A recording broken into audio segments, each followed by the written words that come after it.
द्वारा आयोजित एक कार्यक्रम में शामिल हो रहे हैं। आइए देखते हैं उसका सीधा प्रसारण।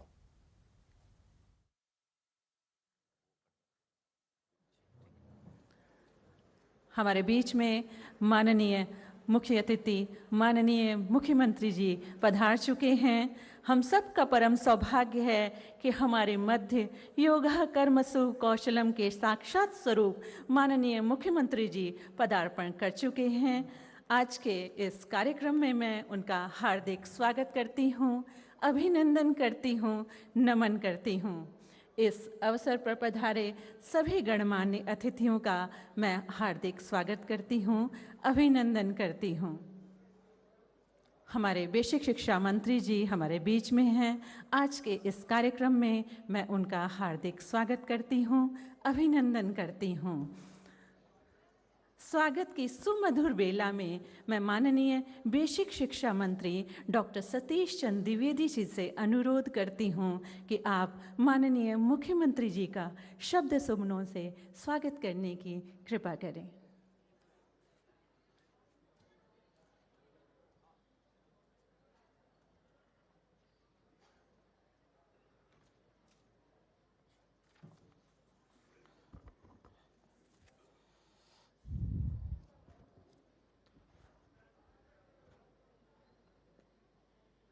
आज हमारे बेसिक शिक्षा विभाग द्वारा संचालित प्राथमिक और उच्च प्राथमिक विद्यालयों में अध्ययनरत छात्र छात्राओं के पोषण हेतु संचालित मध्याह्न भोजन योजना में उन बच्चों की मां की भूमिका का निर्वहन करने वाली, जिनकी देख रेख में वो बच्चे पुष्पित पल्लवित होते हैं, ऐसी हमारी सम्मानित मां समान रसोइयागण और उच्च प्राथमिक विद्यालयों में आरटी एक्ट लागू होने के बाद जिन विद्यालयों में छात्रों की संख्या 100 से अधिक थी, उनमें अध्ययन अध्यापन की सुगमता और सुविधा को बढ़ावा देने के लिए नियुक्त किए गए अनुदेशकों से सीधा संवाद करने हेतु, और जहां तक मुझे जानकारी है शायद ये उत्तर प्रदेश के बेसिक शिक्षा के इतिहास में ये पहली बार ऐसा हो रहा होगा कि प्रदेश के मुखिया, हमारे यशस्वी मुख्यमंत्री स्वयं आपसे सीधा संवाद करने के लिए उपस्थित हैं।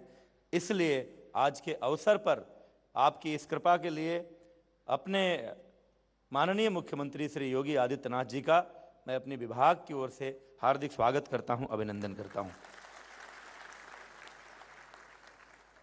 मंच पर उपस्थित हमारे अपर मुख्य सचिव, प्रमुख सचिव बेसिक शिक्षा दीपक कुमार जी, अपर मुख्य सचिव सूचना नवनीत सहगल जी, सचिव बेसिक शिक्षा महानिदेशक बेसिक शिक्षा अनामिका सिंह जी, सामने उपस्थित विभाग के सभी अधिकारीगण, मीडिया के सभी सम्मानित प्रतिनिधिगण और सभागार में उपस्थित सभी हमारे सम्मानित रसोइया और अनुदेशक के प्रतिनिधि के रूप में यहाँ इस हाल में उपस्थित सभी लोगों का मैं हार्दिक स्वागत करता हूँ, अभिनंदन करता हूँ।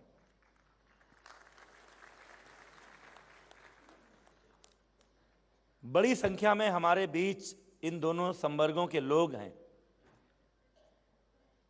3.25 लाख से अधिक रसोइया उत्तर प्रदेश में हैं, जो हमारे 1 करोड़ 80 लाख बच्चों के सेहत का, पोषण का ध्यान रखती हैं और सरकार के द्वारा मध्याह्न भोजन प्राधिकरण के द्वारा निर्धारित मेनू के अनुसार बच्चों को दोपहर भोजन उपलब्ध कराती हैं।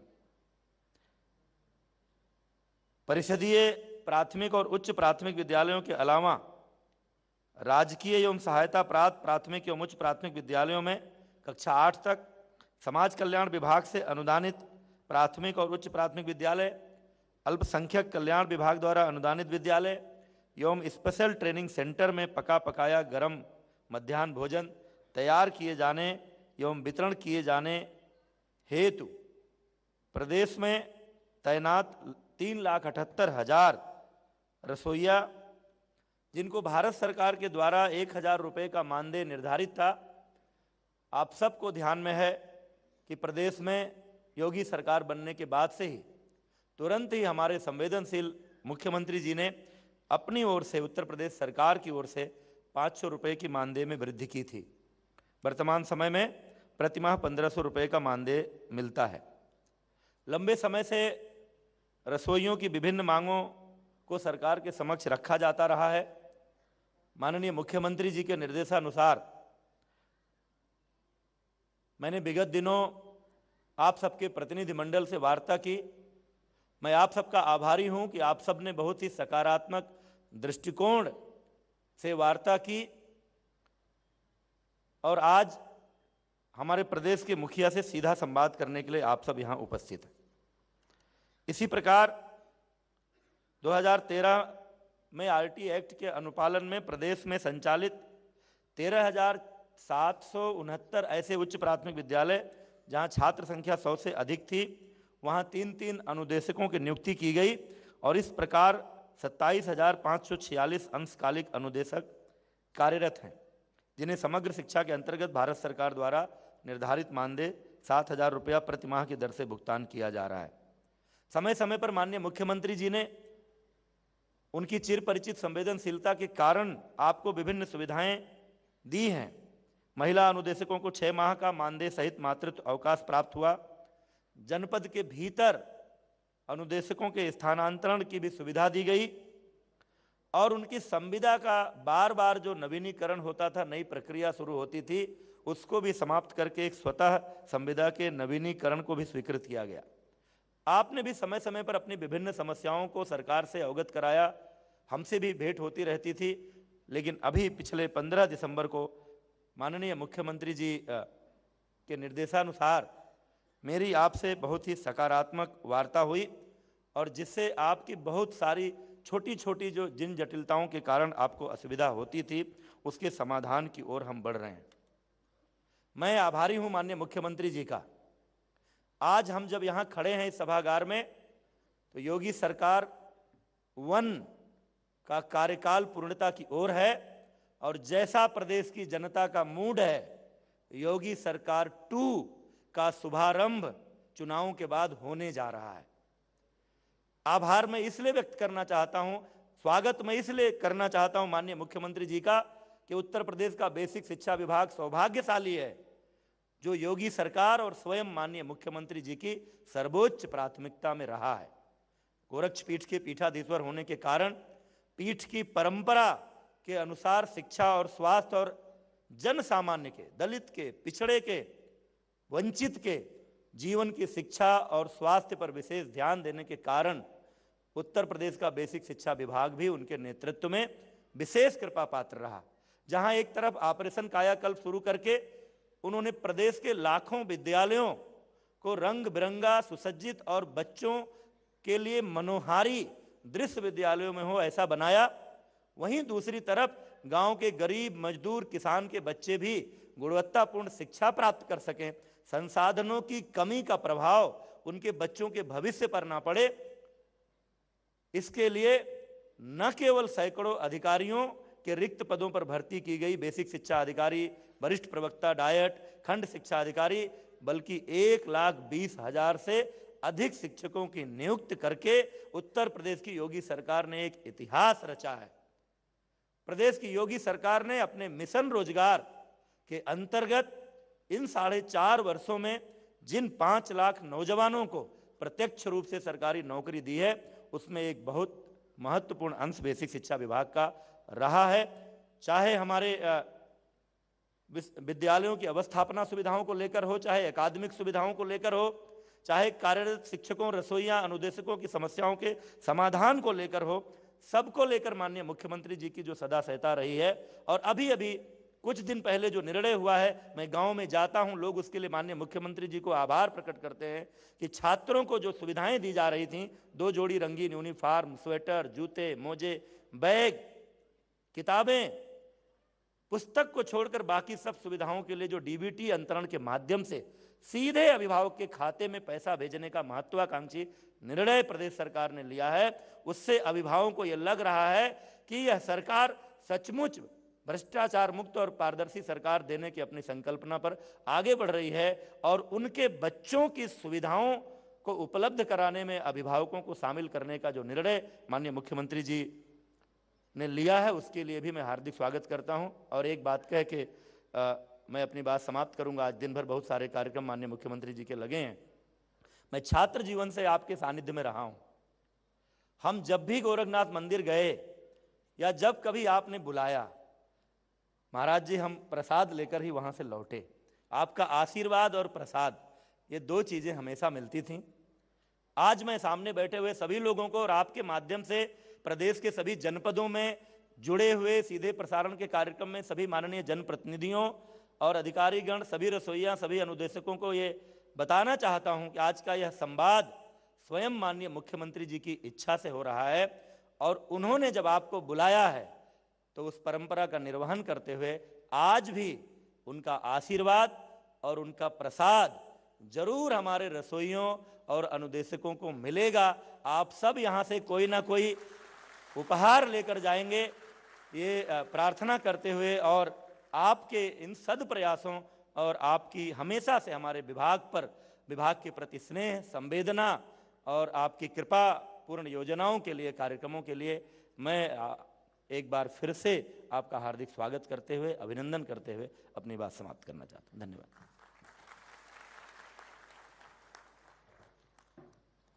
आज हमारे परिषदीय विद्यालय में बच्चे बेहतर शिक्षा ही नहीं प्राप्त कर रहे, बल्कि वो पौष्टिक भोजन भी प्राप्त कर रहे हैं। निश्चित ही मध्याह्न भोजन योजना, जिसका नाम अब पीएम पोषण योजना कर दिया गया है, उसके अंतर्गत बच्चों को समुचित पोषण, स्वास्थ्य और प्रतिरक्षण के क्षेत्र में मील का पत्थर साबित हो रही है। ये योजना पढ़ते लिखते खेलते खालते हमारे ये नौनिहाल स्वस्थ भारत के सपने को भी साकार कर रहे हैं।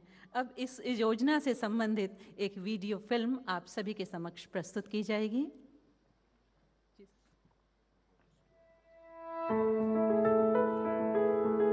उत्तर प्रदेश के सभी राजकीय, परिषदीय एवं राज्य सरकार द्वारा सहायता प्राप्त प्राथमिक और उच्च प्राथमिक विद्यालयों में आज सुखद बदलाव आ चुका है।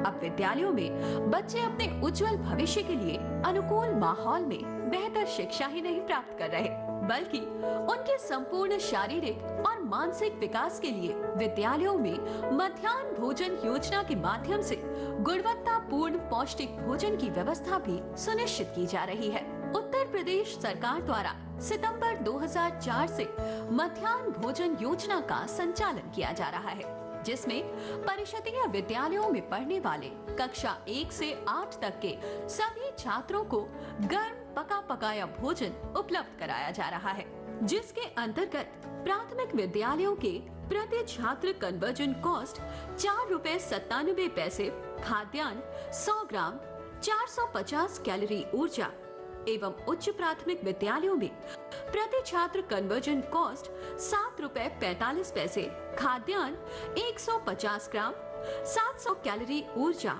उपलब्ध कराई जा रही है। भारत सरकार द्वारा नवंबर 2021 में मध्याह्न भोजन योजना को व्यापक स्वरूप देते हुए योजना का नाम परिवर्तित कर प्रधानमंत्री पोषण शक्ति निर्माण पीएम पोषण कर दिया गया। उत्तर प्रदेश में इस योजना को प्रदेश के माननीय मुख्यमंत्री योगी आदित्यनाथ जी के कुशल दिशा निर्देशन द्वारा एक नया आयाम मिला है। वर्तमान सरकार के प्रयासों और दूरदर्शिता के फलस्वरूप ही मध्याह्न भोजन योजना से प्रदेश के 1,44,000 विद्यालयों में पढ़ रहे 1,86,00,000 बच्चे लाभान्वित हो रहे हैं। योजना को सफलता पूर्वक लागू करने के लिए विद्यालयों में किचन की स्वच्छता और साज सज्जा पर विशेष ध्यान देते हुए ऑपरेशन कायाकल्प के तहत इनका टाइलीकरण और रंगरोगन किया गया है। मेरे विद्यालय में 2 रसोइयां हैं। मेरे विद्यालय में खाना पौष्टिक बनता है। रसोइया बहुत साफ सफाई से खाना बनाते हैं। बच्चों को भोजन नियमित रूप से मिले, इसके लिए प्रदेश सरकार ने भोजन पकाने के लिए लगभग 3,78,000 रसोइयों की भी व्यवस्था की है। जिनके द्वारा निर्धारित मेन्यू के अनुसार सप्ताह के 6 दिन अलग अलग तरह का पौष्टिक और स्वादिष्ट भोजन बच्चों के लिए तैयार किया जाता है। बुधवार को यहाँ दूध और तहरी मिलती है हम लोग को, और वो हम लोग बहुत अच्छे से खाते हैं और गरम गरम रहता है, तो हम लोग अपनी फ्रेंड्स के साथ बैठ के खाते हैं। रसोइयों को समय समय पर प्रशिक्षण कार्यक्रम और उससे संबंधित प्रशिक्षण वीडियोस दिखाकर भोजन पकाने की तकनीकों के साथ ही किचन की साफ सफाई के बारे में भी बताया जाता है। रसोइयों को प्रोत्साहित करने के लिए जनपद स्तर पर मार्च 2019 से रसोइया पाक कला प्रतियोगिता का भी आयोजन किया जा रहा है। पूर्व में भारत सरकार द्वारा 1000 रुपए प्रतिमाह रसोइया मानदेय निर्धारित था, जिसे प्रदेश सरकार द्वारा अपने स्रोतों से माह मार्च 2019 में बढ़ाकर 1500 रुपए कर दिया गया है। भोजन बनाने की प्रक्रिया में साफ सफाई और स्वच्छता का ध्यान रखना भी इन रसोइयों की ही जिम्मेदारी है, जिसे वो पूरी निष्ठा से निभाते हैं। खाना बनाते हैं, खाना बनाने के बाद फिर मैम को चखने के देते हैं, फिर हम चखते हैं, उसके बाद फिर बच्चों को देते हैं खाना। पहले 1000 तनख्वाह हमारी रहे और सरकार ने 500 रुपये और बढ़ा दिया है। हम बहुत खुश है। भोजन बनाने से पूर्व किचन के फर्श का झाड़ू पोछा कर गैस चूल्हे और इस्तेमाल होने वाले बर्तनों की साफ सफाई की जाती है। यही क्रम भोजन बन जाने और परोसने के उपरांत भी किया जाता है। इस्तेमाल किए जा रहे मसालों और तेल के डिब्बों को भी अच्छे से साफ किया जाता है। साथ ही सभी बर्तनों को साबुन से धोकर तथा पोंछ कर रखने का कार्य रसोइयों द्वारा किया जाता है। विद्यालयों में बनाए गए न्यूट्रिशन गार्डन पोषण वाटिका से बच्चे प्रकृति से जुड़ने के साथ ही उनके द्वारा उगाई गई ताजी साग सब्जियों का स्वाद भी ले पाते हैं। भोजन में गुणवत्ता युक्त अनाज के लिए भारतीय खाद्य निगम के माध्यम से नवंबर 2021 से विद्यालयों में फॉलिक एसिड, आयरन और विटामिन B12 जैसे तत्वों से युक्त फोर्टिफाइड चावल की व्यवस्था की जा रही है।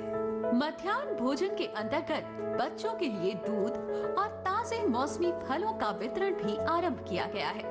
विद्यालयों में भोजन की उपलब्धता सुनिश्चित करने के लिए जनपद एवं ब्लॉक स्तर पर टास्क फोर्स गठित है। मंडल स्तर पर आयुक्त महोदय के निर्देशन में और प्रदेश स्तर पर IVRS आधारित दैनिक अनुश्रवण प्रणाली के माध्यम से योजना का अनुश्रवण किया जाता है। विद्यालयों में भोजन की गुणवत्ता परखने हेतु माँ समूह का भी गठन किया गया है, जिसमें माँ समूह के सदस्यों द्वारा अलग अलग दिनों में विद्यालय आकर भोजन चखा जाता है। कोरोना महामारी के समय विद्यालय बंद की अवधि में सभी छात्रों को खाद्य सुरक्षा भत्ता के अंतर्गत कोटेदार के माध्यम से खाद्यान्न और विद्यालयों के माध्यम से अभिभावकों के बैंक खाते में परिवर्तन लागत की धनराशि उपलब्ध कराई जा रही है। कोरोना के उपरांत विद्यालयों के खुलने पर साफ सफाई पर विशेष ध्यान दिया जा रहा है। सभी रसोइयों को एप्रन, ग्लव्स और हेड कवर उपलब्ध कराए गए हैं, जिसे पहनकर ही वो रसोई का कार्य कर रहे हैं। बच्चों को भोजन करने के लिए प्रत्येक विद्यालय में ऑपरेशन कायाकल्प के अंतर्गत मिड डे मील शेड की व्यवस्था भी की गई है। सभी जाति एवं धर्म के छात्र छात्राओं में एक स्थान पर भोजन उपलब्ध कराकर उनके मध्य सामाजिक सौहार्द, एकता और परस्पर भाईचारे की भावना का विकास हो रहा है, जिसकी झलक इन मासूमों के चेहरे पर साफ दिखाई पड़ती है। मध्याह्न भोजन योजना के संचालन से विद्यालयों में बच्चों के ड्रॉप आउट की समस्या को कम करने के साथ ही बच्चों में शिक्षा ग्रहण करने की क्षमता को विकसित किया गया है। वहीं दूसरी ओर कमजोर वर्ग से आने वाले बच्चों में पोषण की कमी को दूर करते हुए अभिभावकों को उनके बच्चों के लिए स्वस्थ व निरोगी सेहत की चिंताओं को भी खत्म किया है। निश्चित ही मध्याह्न भोजन योजना उत्तर प्रदेश में बच्चों के समुचित पोषण, स्वास्थ्य और प्रतिरक्षण के क्षेत्र में मील का पत्थर साबित हो रही है और पढ़ते लिखते, हंसते खेलते, खाते खिलखिलाते हमारे ये नौनिहाल स्वस्थ भारत के सपने को भी साकार कर रहे हैं।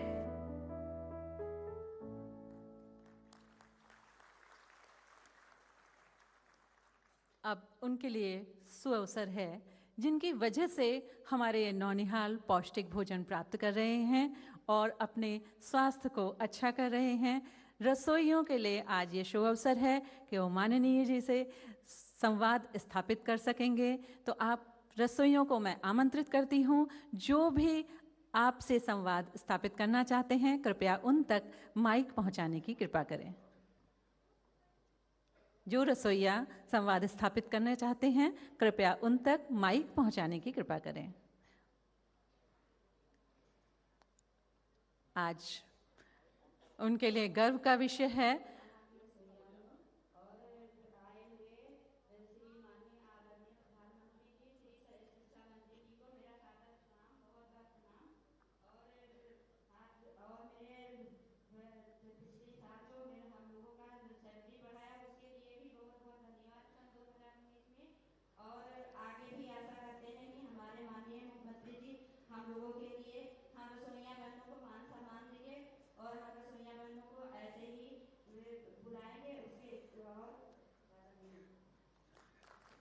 बहुत बहुत धन्यवाद। अन्य कोई रसोइया यदि संवाद स्थापित करना चाहती हैं तो कृपया उन तक माइक पहुंचाया जाए।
जोरदार तालियां आप सभी रसोइयों के लिए। आपकी ही वजह से हमारे नौनिहाल आज पौष्टिक भोजन प्राप्त कर रहे हैं। 100 से अधिक संख्या वाले उच्च प्राथमिक विद्यालयों में 3 विषयों कला शिक्षा, स्वास्थ्य एवं शारीरिक शिक्षा और कार्य शिक्षा, जिसके अंतर्गत कंप्यूटर शिक्षा, गृह शिल्प एवं संबंधित कला, उद्यान विज्ञान एवं फल संरक्षण एवं कृषि शिक्षा में से कोई एक विषय बच्चों को पढ़ाया जाता है। ये सभी विषय अनुदेशकों के माध्यम से पढ़ाए जाते हैं, जिन्हें 11 माह के मानदेय पर रखा गया है। अब उन अनुदेशकों के लिए आज ये शुभ अवसर है कि आप माननीय मुख्यमंत्री जी से संवाद स्थापित कर सकते हैं। जो भी मैं अनुदेशकों को आमंत्रित करती हूँ कि आप जो भी अनुदेशक संवाद स्थापित करना चाहते हैं उन तक माइक पहुँचाने की कृपा करें।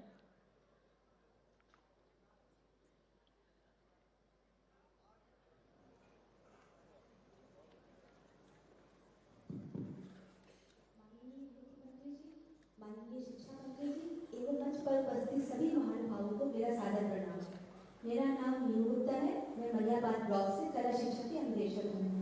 जैसा कि आप सब जानते हैं कि जब तक शिक्षा विभाग से हमारे अनुदेशक भाई नहीं जुड़े थे, जब तक अनुदेशकों भर्ती नहीं हुई थी, तब तक कुछ विषय ऐसे थे जो शिक्षा विभाग से जुड़े तो थे लेकिन पूरी तरह से खुलकर सामने नहीं आ पा रहे थे। लेकिन जब शिक्षा विभाग में अनुदेशक जुड़े तो वो फिर उन्होंने वहाँ पर उन विषयों को अस्तित्व में लाया। उन्होंने उन पर पूरा विशेष ध्यान दिया और हर अलग अलग विषयों के अनुदेशकों ने अपने अपने कार्य को पुरस्कारान्वित तरीके से पूरा किया।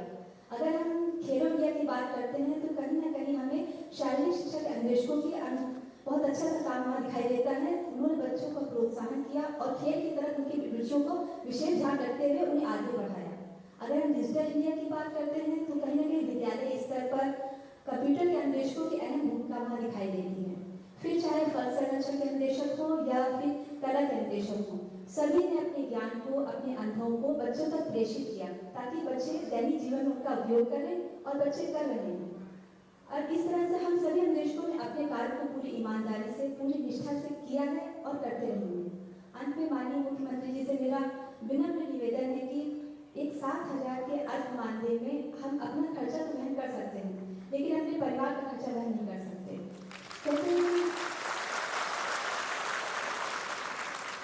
कहते हैं कि एक राजा अपनी प्रजा के लिए पिता तुल्य होता है, और एक बच्चे को जब भी अपने जीवन में किसी भी मुश्किल का सामना करना पड़ता है तो सबसे पहले वो अपने माता पिता से अनुरोध करता है, उनके पास ही आता है। आज हम सब अनुदेशक उसी परेशानी का, उसी परिस्थितियों का सामना कर रहे हैं जब हमें आपकी आवश्यकता है, आपके दया दृष्टि की आवश्यकता है। तो आज आपसे हमारा अनुनय विनय है कि आप हम सब अनुदेशकों का उसी तरह से भला करें जिस तरह समाज के आपने सभी वर्गों का भला किया है, समाज के सभी वर्गों को देखा है। धन्यवाद। अन्य कोई अनुदेशक यदि संवाद करना चाहते हैं तो कृपया उन तक माइक पहुंचाएं। तो मैं निवेदन करना चाहता हूँ, मैं रणवीर सिंह, अनुदेशक स्वास्थ्य शारीरिक शिक्षा से। सर मैं अपनी बात रखना चाहता हूँ, थोड़ा 2 मिनट का समय लगेगा। सर यहाँ पर उपस्थित आज इस पवित्र अटल बिहारी वाजपेयी कन्वेंशन सेंटर में उपस्थित परम श्रद्धेय परम पूजनीय माननीय मुख्यमंत्री आज हमारे पावन उपस्थित हैं। परम हमारे बिहारी वाजपेयी शिक्षा विभाग में अलग अलग जगह रहे वाले मंत्री हमारे माननीय मुख्यमंत्री यहाँ पर हमारे विभाग में अलग अलग जगह रहे वाले शिक्षा मंत्री यहाँ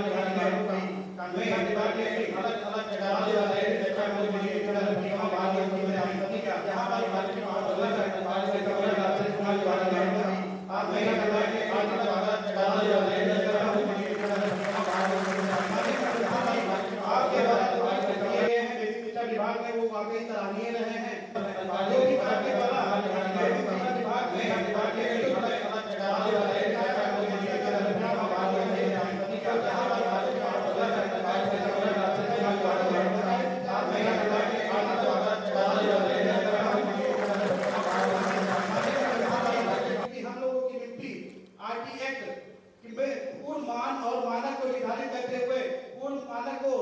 विभाग योग्यताओं को फॉलो करते हुए हम लोगों की नियुक्ति बेसिक शिक्षा विभाग में 2013 में हुई थी। माननीय महोदय, मैं आपको अवगत कराना चाहता हूं कि पहले जब हम विद्यालय में जाते थे और अब 2017 के बाद जब हम विद्यालय में जाते हैं तो अपने आप को गर्व महसूस करते हैं कि वहाँ पे हमको अच्छे फर्नीचर मिलते हैं, हमारे बच्चे को अच्छे फर्नीचर मिलते हैं, हम लोगों को स्कूल में टाइल्स लगे होते हैं। ये सब हम लोग द्वारा जो कार्य किया गया वो सराहनीय है। लेकिन माननीय महोदय, मैं आपको अपने अनुदेशकों की समस्याओं से अवगत कराना चाहता हूं कि हम सभी अनुदेशक 2013 से बेसिक शिक्षा विभाग में 41,307 पदों पे हम सभी लोगों की नियुक्ति हुई थी। लेकिन हम सभी अनुदेशकों को 2013 से आज 2021 हो गई है। ये पहली बार ऐसा हम लोगों को शुभ अवसर मिला है आपके द्वारा। आपको उसके लिए कोट धन्यवाद कि हम सभी अनुदेशकों के कोई ऐसा हमारा प्रदेश का नेतृत्व करता, ऐसा हमारा मुख्यमंत्री हमारे बीच में है जिन्होंने हमसे संवाद करने के लिए हम लोगों को बुलाया। इसके लिए भी बहुत बहुत आभार। माननीय मुख्यमंत्री जी, मैं बताना चाहूंगा 2013 में 7,000 रुपए में हमारी नियुक्ति हुई थी और 2021 हो गए हैं, आज भी हम 7,000 रुपए में ही कार्य कर रहे हैं और अपनी घरों से काफी दूरी पे हम लोगों की नियुक्ति भी हुई है। हम लोग सुबह विद्यालय टाइम जाते हैं और विद्यालय बंद करने का कार्य भी हम अनुदेशक ही करते हैं, क्योंकि हमारे साथ में स्वास्थ्य शारीरिक शिक्षा के भी अनुदेशक है, हमारे साथ में वर्क एजुकेशन यानी कार्य शिक्षा के भी अनुदेशक है, हमारे साथ में आर्ट एजुकेशन के भी अनुदेशक है। हम स्वास्थ्य शारीरिक शिक्षा के अनुदेशकों का कार्य है कि हम सुबह जब अपने स्कूल जाते हैं तो बच्चों को पीटी करवाते हुए व्यायाम कराकर हम बच्चों को सबसे पहले हम उनका क्या नाम है के साथ में बच्चे विद्यालय में प्रवेश करते हैं। इसके बाद हमारे आर्ट एजुकेशन के जो बच्चे हैं, हमारे आर्ट एजुकेशन के जो अनुदेशक हैं, वो जो अनुपयोगी वस्तुएं होती हैं उन सभी से उन लोगों को कला चित्रकारी बनाते हुए उन सभी लोगों को भी कार्य करते हैं। माननीय महोदय, मैं बताना चाहता हूँ वर्क एजुकेशन में हमारे कैसेट की जो हमारी अध्यापिकाएं हैं वो जो है कार्य करती हैं, वो हमारे बच्चों को पकवान बनाने का कार्य। इसके बाद में हमारे जो फसल संरक्षण के हैं वो एग्रीकल्चर, क्योंकि भारत में कृषि प्रधान देश है और उसी फसल संरक्षण के हमारे कृषि के अनुदेशक हैं जो BSc से हैं, वो सभी लोग सभी अनुदेशकों को क्या नाम है खेती के बारे में जानकारी, स्वरोजगार के बारे में जो हम सभी लोगों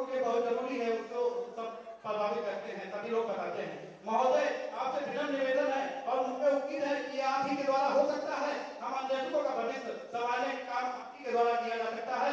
महोदय, मैं आपको अवगत करा दूं कि जो 3 दिसंबर 2016 को माननीय गृह मंत्री राजनाथ सिंह जी थे, उस समय उनके द्वारा यह आह्वान किया गया था अधिकार चुनाव लेडीज के माध्यम से कि आप सभी लोग हमारा साथ,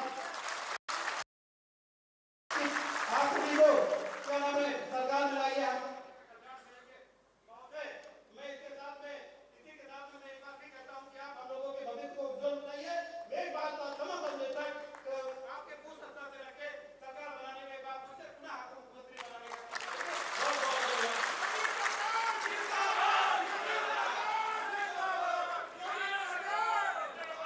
रसोइयों और अनुदेशकों का बहुत बहुत धन्यवाद।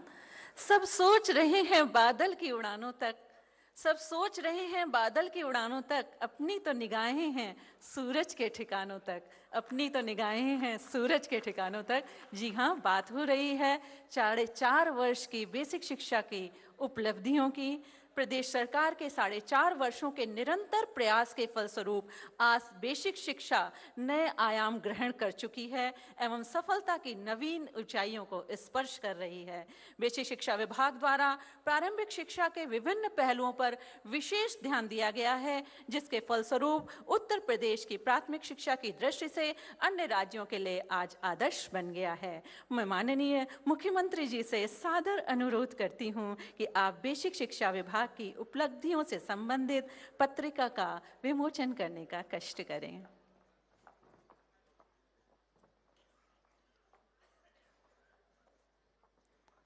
आप सभी अपनी भावनाएं करतल ध्वनि से मंच तक पहुंचा सकते हैं और बेसिक शिक्षा विभाग की उपलब्धियों से संबंधित उन्नयन के 4.5 वर्ष माननीय मुख्यमंत्री जी के कर कमलों द्वारा आज इस पुस्तक का विमोचन किया गया। आप सभी की करतल ध्वनि के साथ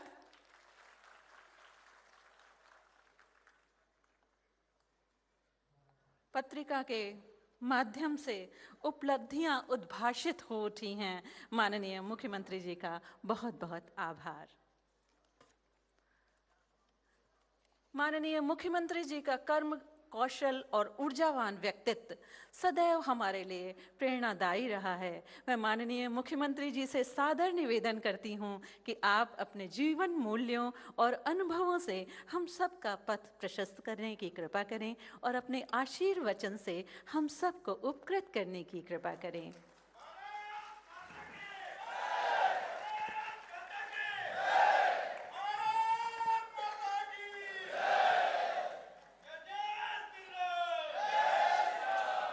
बेसिक शिक्षा परिषद से जुड़े हुए अंशकालिक अनुदेशक और रसोइयों से जुड़े हुए आज के इस सम्मेलन में मंच पर उपस्थित प्रदेश सरकार में मेरे वरिष्ठ सहयोगी बेसिक शिक्षा विभाग के मंत्री डॉक्टर सतीश चंद्र द्विवेदी जी, अपर मुख्य सचिव सूचना श्री नवनीत सहगल जी, प्रमुख सचिव बेसिक शिक्षा श्री दीपक कुमार जी, सचिव बेसिक शिक्षा श्रीमती अनामिका सिंह जी, बेसिक शिक्षा परिषद से जुड़े हुए सभी अधिकारीगण और आज के इस कार्यक्रम में न केवल इस कन्वेंशन सेंटर में बल्कि प्रदेश के अलग अलग क्षेत्रों में भी उपस्थित प्रदेश के सभी अनुदेशक और रसोइयागण, उपस्थित भाइयों बहनों, आप सब ने भी अपना अनुभव यहाँ पर बताया है। क्या आप लोग कार्य कर रहे हैं, इन सभी बातों को बहुत नज़दीक से पिछले 4.5 वर्षों के अंदर मुझे देखने का अवसर प्राप्त हुआ है और कहा जा सकता है कि बेसिक शिक्षा परिषद में या प्रदेश के अंदर अनेक विभागों में जो परिवर्तन हुए हैं वह परिवर्तन लोगों की धारणा को, प्रदेश के बारे में जो लोगों की धारणाएं थी, देश और दुनिया की धारणाएं थी, उसको बदलने में हमें काफी हद तक मदद मिली है। एक व्यक्ति नहीं, एक सामूहिक प्रयास का ये प्रयास है। जब सभी लोग अपनी अपनी जिम्मेदारियों को समझते हैं तब सरकार को सफलता प्राप्त होती है। और बेसिक शिक्षा परिषद में आपके सहयोग के बगैर ये परिवर्तन हो पाना अत्यंत दुर्लभ होता है।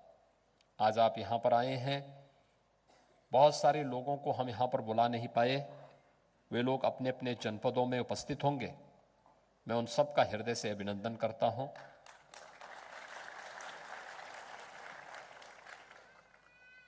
मुझे लगता है कि 2017 में अगर प्रदेश के अंदर भारतीय जनता पार्टी की सरकार नहीं आती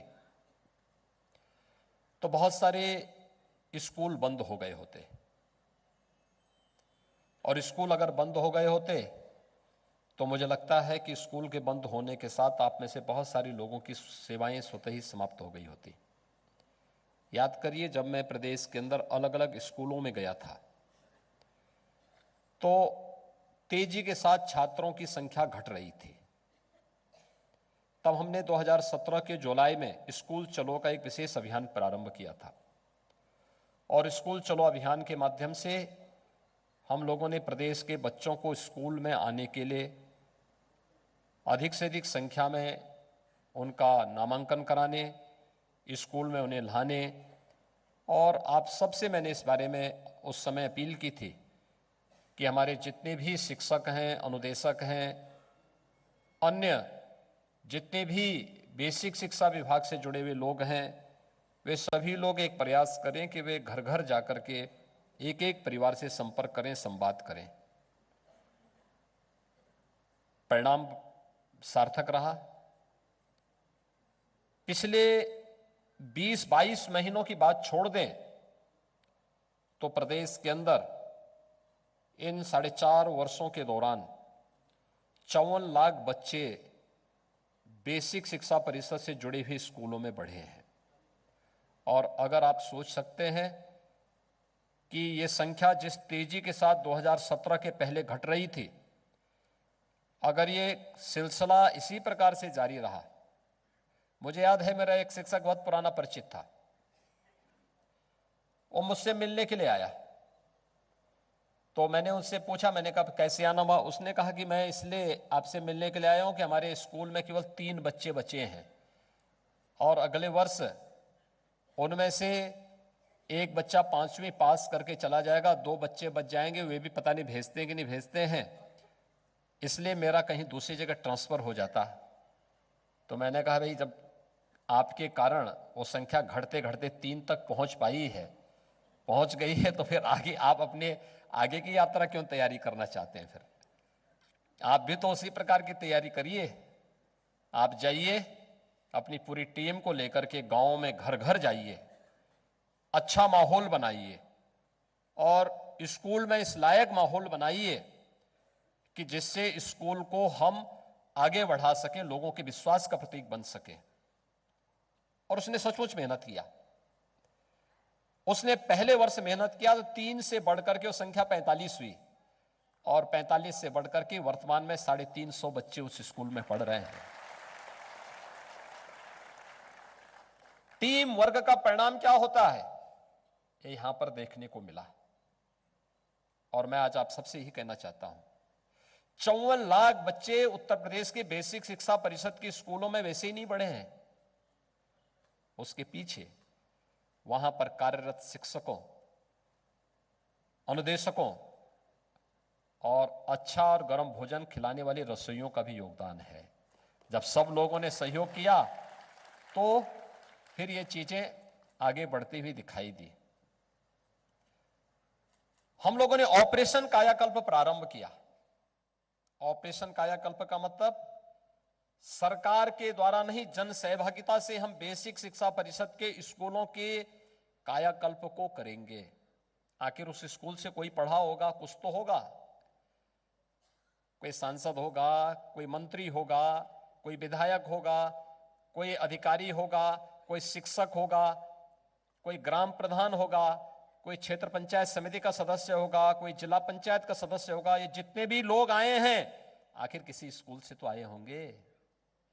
इनकी संख्या तैयार करना, इनको इनके विद्यालय के साथ जोड़ना और पुरातन छात्र परिषद के गठन की कार्रवाई को आगे बढ़ाने की कार्रवाई को तेजी के साथ आगे बढ़ाना, ये दोनों के लिए यादगार होता है, विद्यालय के लिए भी और उस छात्र के, उस पूर्व छात्र के लिए भी।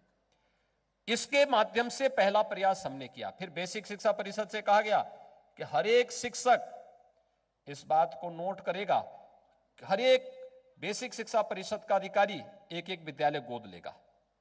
हर प्रशासनिक अधिकारी को, हर पुलिस अधिकारी को, हर जनप्रतिनिधि को। और आज आपके 1,56,000 जो विद्यालय हैं प्रदेश के अंदर, इनमें से 1,30,000 विद्यालयों का ऑपरेशन कायाकल्प के अंतर्गत अच्छी फ्लोरिंग हो गई, अच्छा रंग रोगन हो गया। जो पहले पेड़ सड़कों पे नहीं बल्कि यानी जंगल में नहीं बल्कि बेसिक शिक्षा विद्यालय में जो पेड़ उगे रहते थे, आज वहां से पेड़ हट गए हैं, विद्यालय साफ सुथरा दिखता है। वहां पर बालक बालिकाओं के लिए अलग अलग टॉयलेट हो गए, पेयजल की सुविधा अलग अलग हो गई। ये सभी सुविधाएं ही ऑपरेशन कायाकल्प उत्तर प्रदेश का एक बेहतरीन प्रयोग रहा। इसने भी उन छात्रों की संख्या को बढ़ाने का काम किया।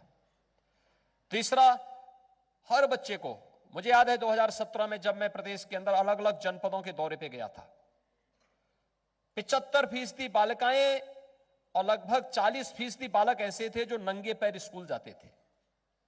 उनकी यूनिफॉर्म सही नहीं थी, वे जाते थे, कितनी भद्दी यूनिफॉर्म उनके पास रहती थी, कैसी स्थिति रहती थी। हम लोगों ने आने के बाद 2 यूनिफॉर्म किया, हर बालक और बालिका के लिए अच्छी 2 यूनिफॉर्म, बैग दिया, बुक्स दिया, जूते मोजे दिए और सर्दियों के लिए स्वेटर भी दिया। प्रदेश के अंदर वर्तमान में 1,82,00,000 बच्चों को हम ये सुविधा उपलब्ध करवा रहे हैं।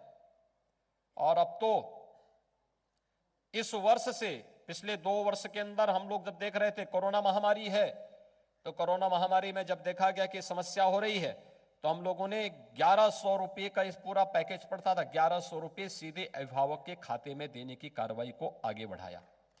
आज ये पैसा सीधे उनके खाते में जा रहा है। अब जो आरोप प्रत्यारोप लगते थे, कभी शिक्षकों पर, कभी बेसिक शिक्षा परिषद के अध्यापकों पर, कभी किसी अन्य पर, आज वे आरोप प्रत्यारोप बंद, पैसा सीधे उनके खाते में जाएगा। इस दौरान शिक्षकों की नियुक्ति की प्रक्रिया को भी आगे बढ़ाया गया। बहुत सारे अनुदेशक ऐसे हैं जिनकी बेसिक शिक्षा परिषद के शिक्षक के रूप में उनकी तैनाती हुई।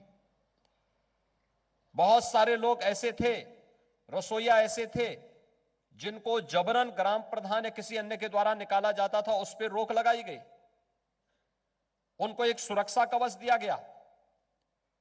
कोरोना कालखंड में हर एक व्यक्ति को प्रदेश के अंदर सुरक्षा की गारंटी दी गई, जीवन और जीविका दोनों को बचाने की कार्रवाई हुई। और प्रदेश के अंदर 1,26,000 से अधिक तो बेसिक शिक्षा परिषद में हम लोगों ने शिक्षक ही तैनात कराए, यानी उनकी नियुक्ति कराई। बेसिक शिक्षा अधिकारियों की नियुक्ति हुई। अन्य स्तर पर भी विभाग के अलग स्तर पर नियुक्तियां की गई। ये सभी सफलतापूर्वक कार्य संपन्न हुए। और सफलतापूर्वक कार्य संपन्न होने के बाद आज बेसिक शिक्षा परिषद ने भी कुछ नए प्रयोग प्रारंभ किए। तकनीक का उपयोग करते हुए कैसे हम बेसिक शिक्षा परिषद के स्कूलों को और बेहतर कर सकते हैं, इस दिशा में कार्य प्रारंभ हुआ है। आज उसका बहुत अच्छे परिणाम सामने आ रहे हैं। और इसीलिए जब हम लोग आज यहां पर बैठे हुए हैं, याद करिए, तमाम राज्यों ने और दुनिया के तमाम देशों ने कोरोना महामारी के दौरान अपने यहां के कर्मचारियों के अपने अन्य सभी खर्चों को कम करते हुए सबसे बड़ी गाज उन्होंने अपने यहां के कर्मचारियों पर डाली।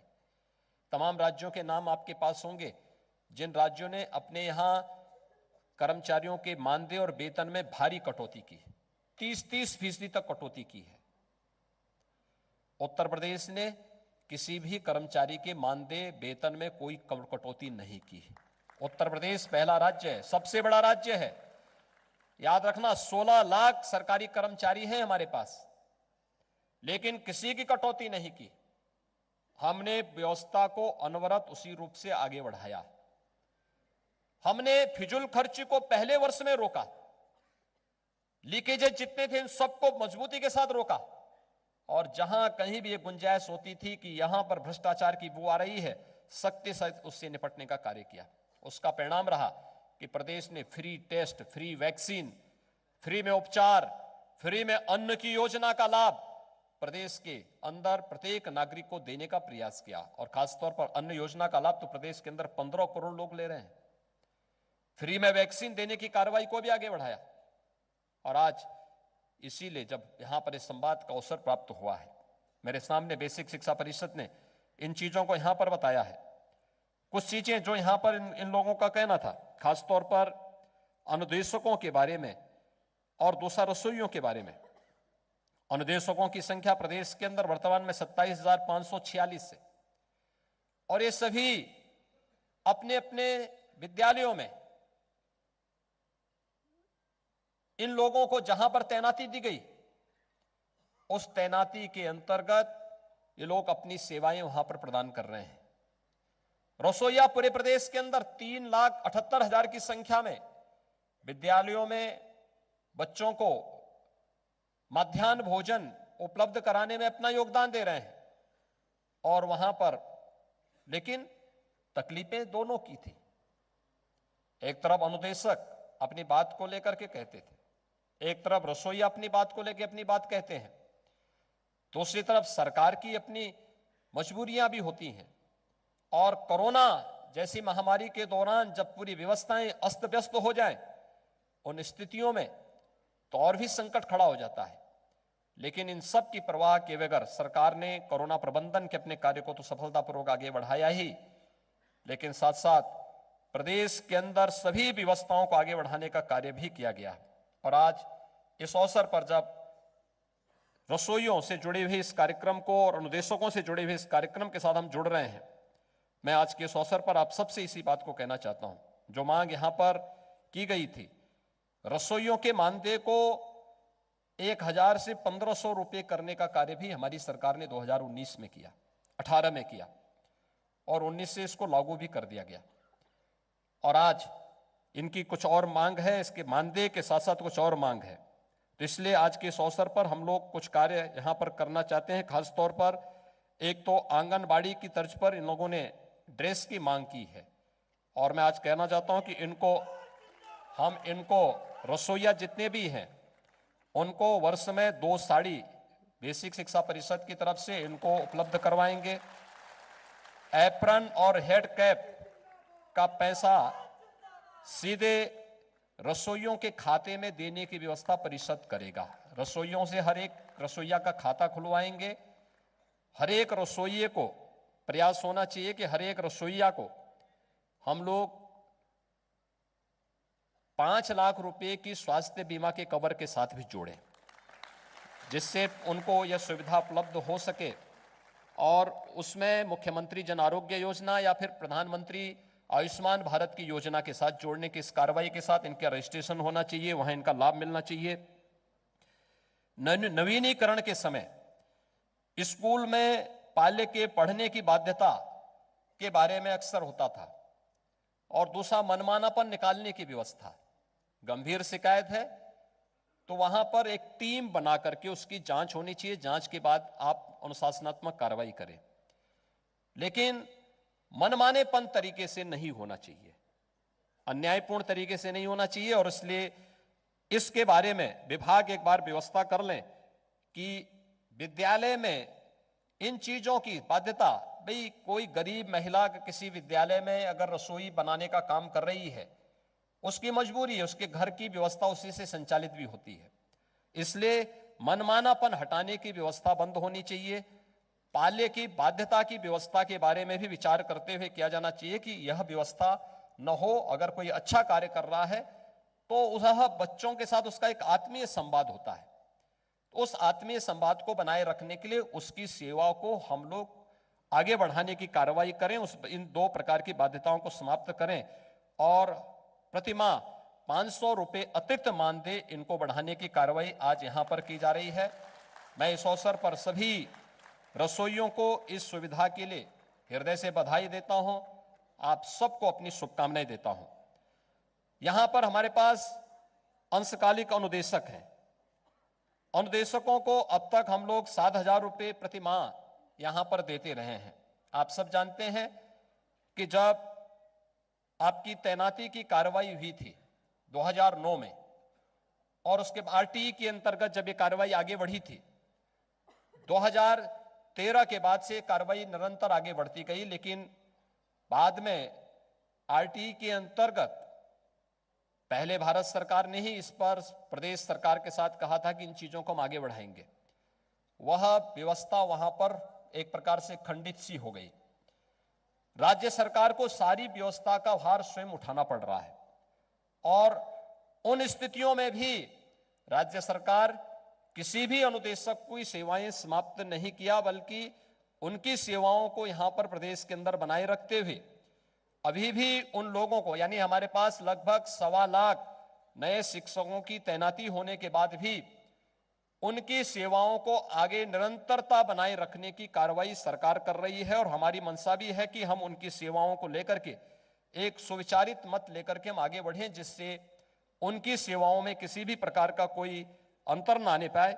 और आज के इस अवसर पर जब यहाँ पर काफी बड़ी संख्या में यहाँ पर अनुदेशक हैं और प्रदेश के अलग अलग जनपदों में भी अनुदेशक वहां पर इकट्ठे हुए हैं, मैं इस अवसर पर जो यहां पर मेरे पास प्रस्ताव आया था उस प्रस्ताव में कुछ और बढ़ोतरी करते हुए हर अंशकालिक अनुदेशक को जो निर्धारित मानदेय है इसमें प्रतिमाह हम लोग 2,000 रुपये अतिरिक्त वृद्धि उन लोगों के लिए कर रहे हैं, जिससे उनके मानदेय को हम एक सम्मानजनक स्थिति में आगे बढ़ाने का कार्य कर पाएंगे। इसके साथ ही अनुदेशकों के साथ बैठ करके विभाग इस बारे में एक सुनिश्चित करें कि आने वाले समय में उनकी सेवाओं को कैसे हम अच्छे ढंग से आगे बढ़ा सकें, जिससे उनके पास एक जॉब की गारंटी हो सके। आप इस बात को देख सकते हैं कि बहुत सारी जगह जहां पर सरकार ने, तमाम राज्य सरकारों ने मानदेय में कटौती की है, वहीं राज्य सरकार इस मानदेय में बढ़ोतरी का कार्य कर रही है। आज के इस अवसर पर मैं एक बार फिर से आप सभी अनुदेशकों को, रसोइयों को एक बार फिर से बधाई देता हूं, अपनी शुभकामनाएं देता हूं और विश्वास व्यक्त करता हूं आप सब बेसिक शिक्षा परिषद के इस कार्यक्रम को मजबूती के साथ आगे बढ़ाने का कार्य करेंगे। आप सबके प्रति मेरी शुभकामनाएं। धन्यवाद। जय हिंद। आपके प्रेरणादायी उद्बोधन के लिए बहुत बहुत आभार सर। कार्यक्रम की अंतिम कड़ी में मैं प्रमुख सचिव बेसिक शिक्षा तथा आवास एवं शहरी नियोजन श्री दीपक कुमार जी से अतिथियों के धन्यवाद ज्ञापन का अनुरोध करती हूँ।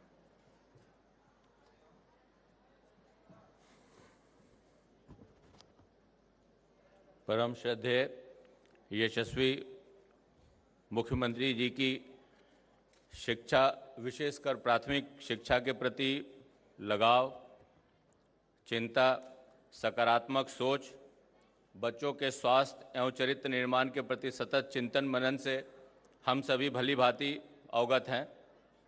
समीक्षा बैठकों में मैं देखता हूं कि विभाग से संबंधित आंकड़े, जो भी फैक्ट्स फिगर्स हैं, माननीय मुख्यमंत्री जी के टिप्स पे रहते हैं। कोई भी प्रकरण पे चर्चा हो, उसका पूरा इतिहास, बैकग्राउंड माननीय मुख्यमंत्री जी हम विभागीय अधिकारियों को बताते हैं। यह तभी संभव है जब कोई व्यक्ति उस विषय से दिल से जुड़ा हो। सर, आपके इसी मार्गदर्शन के कारण जो छात्र संख्या वर्ष 2017 में 1.52 करोड़ थी, वह आज बढ़कर 1.78 करोड़ हो गई है। 1,20,000 से अधिक सहायक अध्यापकों की नियुक्ति, जिला बेसिक शिक्षा अधिकारियों की नियुक्ति, वरिष्ठ प्रवक्ता डैक की नियुक्ति आपने की। जो आपके मार्गदर्शन में विभाग ने कायाकल्प का जो कार्यक्रम लिया, उसमें टाइल्स, इंटरलॉकिंग, शौचालय, हैंडवॉश, पेयजल आदि जो 18 पैरामीटर्स निर्धारित किए गए, उनमें आशातीत कार्य हुए हैं। इसी के साथ प्रत्येक विद्यालय में पुस्तकालय, विज्ञान किट, गणित किट, प्रिंट रिच वातावरण, खेलकूद की सामग्री उपलब्ध कराई गई है। सर, आपने भी अवगत कराया, आपके मार्ग निर्देश और आपकी प्रेरणा से धनराशि डीबीटी के माध्यम से अभिभावकों के खाते में डायरेक्ट की गई है। जो गवर्नमेंट ऑफ इंडिया के 70 मानक हैं सर, जिसके परफॉर्मेंस ग्रेडिंग इंडेक्स जिस पे निर्धारित किया गया है, 2017-18 में प्रदेश को 5वीं श्रेणी में रखा गया था, 18-19 में वो बढ़कर 3री श्रेणी में आया, 19-20 में ये हम लोग प्रथम श्रेणी में स्थान प्राप्त किए। और आपके इन्हीं प्रयासों का असर है सर कि अब हम लोग 1++ रैंकिंग की ओर अग्रसर हैं, और मैं आपको विश्वास दिलाना चाहूँगा कि विभाग उन मानकों पे खरा उतरेगा। सर, आज के कार्यक्रम की लाइव स्ट्रीमिंग समस्त जनपदों में हो रही है और कम से कम 5 लाख व्यक्ति जो बेसिक शिक्षा परिवार के तथा माननीय जनप्रतिनिधि जनपदों से जुड़े हुए हैं। सर, हम अवगत हैं कि विभाग नित्य नई समस्याएं और विषम परिस्थितियां आपके सामने हम खड़ा करते रहते हैं। आपका मार्गदर्शन और भरपूर ऊर्जा हमें मिलती है और उनका समाधान हम करते हैं। मैं आभारी हूं सर कि आज आपने इस अवसर पे हमारे अनुदेशक और रसोइया साथियों की समस्याओं को सुना, उनसे संवाद स्थापित किया, उनकी मांगों पे विचार किया, और जो आपने मानदेय में वृद्धि, उनके ड्रेस और उनके आयुष्मान कवर के लिए और उनके जो सुरक्षा कवच जो डिस्क्रिप्शन से उनको छूट देने की बात कही है, वो हम इम्प्लीमेंट करेंगे महोदय। मैं माननीय मुख्यमंत्री जी के साथ विभाग के मुखिया अपने मंत्री जी का भी आभार व्यक्त करूंगा। हर समस्या पे वो हमारे साथ होते हैं, हमारा मार्गदर्शन करते हैं, और उनसे हम लोग जो भी माननीय मुख्यमंत्री जी के निर्देश हैं उस पे हम लोग मिलकर कार्रवाई करते हैं। समस्त जनपदों से आए हुए अनुदेशक एवं रसोइया साथियों का मैं आभार व्यक्त करता हूं कि विभाग ने जो भी प्रगति की है बच्चों के पठन पाठन, स्वास्थ्य, उनके चरित्र निर्माण पे, उनमें आपका सहयोग है। आपके सहयोग के बिना ये संभव नहीं होता। आपको भी कोटि कोटि धन्यवाद। आपके कंधों पे विभाग का दायित्व है और आप इसे हम लोग सब साथ मिलकर के विभाग को आगे ले जाएंगे। आप पे गर्व है। मैं मीडिया पत्रकार साथियों को, एसीएस सूचना सर को विशेष धन्यवाद देना चाहता हूं आज के कार्यक्रम में शरीक होने के लिए। धन्यवाद सर। पुनः आप सभी का आभार। जय हिंद।